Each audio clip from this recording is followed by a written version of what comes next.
وہ اللہ کا نور ہو، وہ اللہ کی طرف بلانے والے ہو. اب ان کی کچھ پہچان بتائی گئی، دھیرے دھیرے میرے اندر یہ احساس ہوتا ہے ابھی تو نہیں مہدی ہے. دیکھا آپ نے شیطان نے ایسی لڑنی ماری کہ ہم کو یہ احساس ہونے لگا کہ اب مہدی. اس کے بعد ایک سیڑھی اور اس نے اوپر اٹھایا، شیطان نے گودی لے کے اوپر پہنچا اور کہا کہ تم سنو، قیامت کے پہلے حضرت عیسیٰ علیہ السلام بھی آئیں گے، مسیح عیسیٰ مسیح آئے. تو پھر اس کو احساس ہوا کہ جب مہدی ہو ہی گئے تو ہم عیسیٰ مسیح بھی ہم ہی ہیں، عیسیٰ مسیح بھی یہ ہو گئے. اس کے بعد شیطان نے اور گودی لی، اپنے آپ سے چمکا رہا کیا کرنا، ایک سیڑھی اور چڑھا دیا تو کہا کہ تو آپ نبی ہو گئے. معاذ اللہ.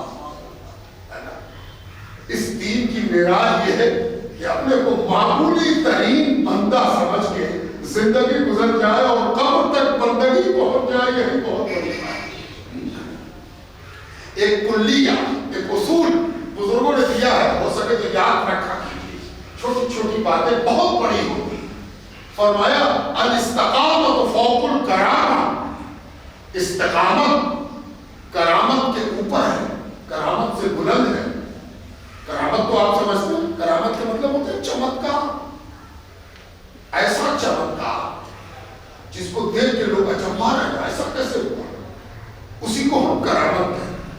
کرامت عام طور پر بزرگی کی دلیل مانا جاتا ہے کہ بزرگ ہے بھائی، ان سے کرامت کا ظہور ہو رہا ہے، ان سے وہ بات ہو رہی ہے جو آسانی سے ہونے والی نہیں ہے، ناممکن ہے ممکن ہو رہی ہے، اس کو ہم کرامت کہتے ہیں.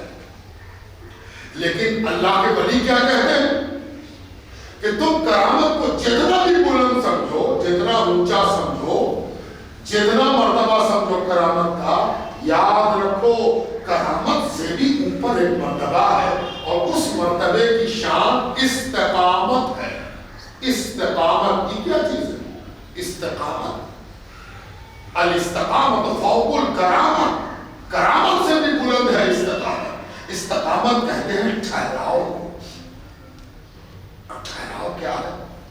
جو بندہ بننے کی کوشش کرے بندگی پر ٹھہراؤ ہے نا.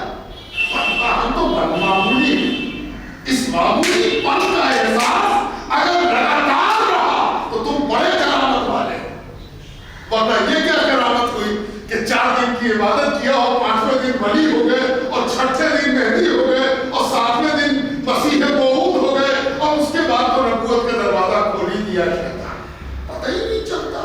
وہ ایک بزرگ کا واقعہ آپ نے سنا ہوگا کہ ایک بزرگ کی خدمت میں ایک شخص برابر آتا تھا، بیٹھتا تھا، مرید تھا، تعلیم دیتا تھا، تربیت دیتا تھا.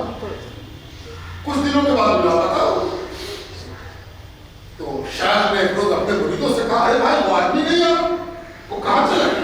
کئی دنوں سے لاپتا. کسی نے کہا کہ ہاں حضور آج کا نظر نہیں آ. پھر حضرت نے کچھ دن کے بعد پوچھا وہ آ نہیں رہا. تو کسی نے کہا کہ حضور ایک روز ملاقات ہو گئی تھی. تو ہم نے پوچھا کہ تم آ نہیں رہے ہو، حضرت تم کو یاد کر رہے تھے. تو جانتے ہیں حضور اس نے کیا کہا؟ تو شیخ نے پوچھا، مرشد نے پوچھا کہ کیا کہا؟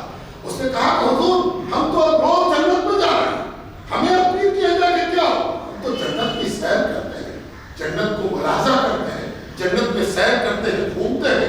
اب کیا آپ کو ضرورت نہیں ہے پیر صاحب؟ پیر صاحب تو جنت کا وعدہ کرتے ہیں، ہم جنت میں جاتے ہیں تو پیر تو نیچے ہو گئے ہم اونچے ہو. کہا اچھا ایسا کہہ دیا اس نے. اچھا بڑا افسوس ہے. استغفر اللہ، اللہ اس پر مہربانی کرے، اللہ تعالیٰ رحمت کرے. مریدوں نے کہا حضور اس کے لیے آپ ایسی دعا کیوں کر رہے؟ جنت میں چلا گیا اس کے لیے تو کہیے کہ بڑا اونچا ہو گیا. کہا کر رہے نہیں بھائی، تم ایسا کرو کہ کوئی اس کا دوست ہو تو اس کو جا کے سمجھا دو کہ پیر صاحب نے کہا کہ بڑا اونچا مقام تم کو مل گیا ہے، اللہ کا بہت شکر ہے، بہت احسان ہے. ایسا کرو جب تم جنت میں پہنچ جاؤ، روز جا ہی رہے ہو، تو پیر کی ایک بات مان لینا، تھوڑا سا حق میرا بھی ہے. وہ کہ تم جنت میں پہنچ گئے ہو تو دنیا ہی میں ہے، لیکن تم جب جنت میں پہنچ جاؤ لگے کہ ہاں جنت میں آ گئے، میوہ کھا رہے ہیں، ٹہل رہے ہیں، سمندر کا محل دیکھ رہے ہیں، چاندی سونے کے کٹورے میں پانی پیش کیا جا رہا ہے، فرشتے چاکری کر رہے ہیں. اس وقت پیر کی محبت ذرا سا لانا اور لاہور پڑھے، لا حول ولا قوت الا باللہ. اس نے ہنس کے کہا اچھا پڑھ لیں.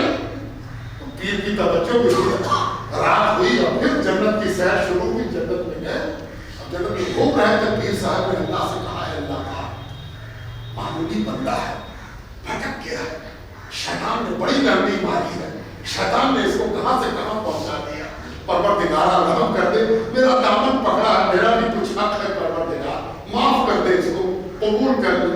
اللہ تعالیٰ نے توجہ فرما دی، اس کو یاد آیا کہ لاہور پڑھنا ہے، اس کا پڑھنا ہے کیا جاتا ہے، لاہور پڑھا، ایسا لگا جیسے کسی نے جراب پر پکڑ دیا، بے ہوش صبح ہوئی تو بڑا ہلہ شہر میں، میرے بھائی فلانے آدمی کو دیکھا گیا کہ کوڑے دان میں پڑے ہوئے، جو چوراہے کا کوڑے دان ہوتا ہے میونسپلٹی کا، جس میں کوڑے کا ڈھیر ہوتا ہے، گاڑی آتی ہے اٹھا کے لے جاتی ہے، اسی کوڑے دان پر وہ آدمی جو جنت کی سیر کرتے تھے وہ بے ہوش پڑے، پانی میں چھینٹا گیا، اٹھایا گیا کہ یہاں کہاں، اٹھے تو بدبو کا احساس ہوا، پوچھا کہ کہاں ہم کو کون لایا تھا، کہ بولنا لگا تو یہی پڑے،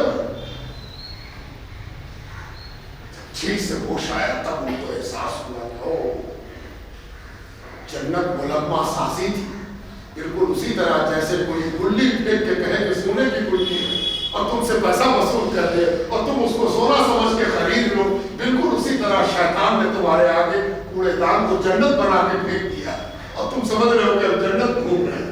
تو بزرگوں، دوستوں اور عزیز، اپنے آپ کو بندگی سے آگے بڑھنے کی کوشش نہیں کرنی چاہیے، بندہ بنے رہے، بلکہ بندے میں بھی شمار ہو جائے تو بڑی بات ہے۔ بندگی بھی آسان بات نہیں ہے، تقدیری بندہ تو ہر کوئی ہے، ابو جہل بھی بندہ ہے، لیکن وہ بندہ جس کو اپنی بندگی کا احساس ہو جائے اور اپنی حقارت کا احساس ہو، وہ اصل بندہ ہے۔ اور اسی لیے اللہ تعالیٰ کہتا ہے فَادْخُلِي فِي عِبَادِي، آؤ بندہ بن کے آئے ہو، بندگی کر کے آئے ہو، اپنی بندگی کو حقیر ہو معمولی سمجھتے ہوئے آئے ہو تو آؤ ادھر فَادْخُلِي فِي عِبَادِي، میرے بندوں میں داخل ہو جاؤ، ہے نا؟ بندہ تو ہم تھے ہی، تو بندہ تھے نا، میرے بندے میں داخل ہو جاؤ۔ عبد چیزیں دیگر اور عبدی چیزیں دیگر، دونوں میں بڑا فرق ہے عبد اور عبدی میں، اس لیے بندہ بننے کی کوشش ہم سب کو کرنی چاہیے۔ اور بندہ بننے کے لیے حضور صلی اللہ علیہ وسلم سے بڑی مثال دنیا میں کوئی نہیں ہے۔ ایک بار سرکار دو عالم سے کسی نے پوچھا تھا، یا رسول اللہ، اللہ نے آپ کو بڑے بڑے منصب عطا کیے ہیں، آپ رحمت للعالمین ہیں، اللہ نے کہا آپ شفیع المذنبین ہیں، یا رسول اللہ آپ اپنے لیے کون سا لقب، کون سا منصب، کون سی جہت پسند فرماتے ہیں؟ حضور نے کہا مجھے دل کی گہرائی سے جو چیز پسند ہے وہ ہے عبد ہونا، بندہ۔ عبدیت میری معراج ہے، اور پروردگار کہتا بھی ہے سبحان الذی اسری بعبدہ لیلا من المسجد الحرام الی المسجد الاقصی، پاک ہے وہ ذات جو اپنے بندے کو راتوں رات دے گئی، رسول کو لے گئی، نبی کو لے گئی، محبوب کو لے گئی، پسندیدہ کو لے گئی، سید الانبیاء کو لے گئی۔ پروردگار نے یہ سب نہیں کہا، سبحان الذی اسری بعبدہ، اپنے بندے کو لے گئی۔ حضور کہتے ہیں میرے لیے ناز کرنے کی چیز ہے کہ اللہ تبارک تعالیٰ نے مجھ کو اپنا بندہ کہا، ہے نا؟ اس لیے ہم سب کو بندہ بننا چاہیے، اور بندہ بننے کے لیے ضروری ہے کہ ہم اپنے اندر حضور صلی اللہ علیہ وسلم کی سنت کو پورے طور پر اتاریں۔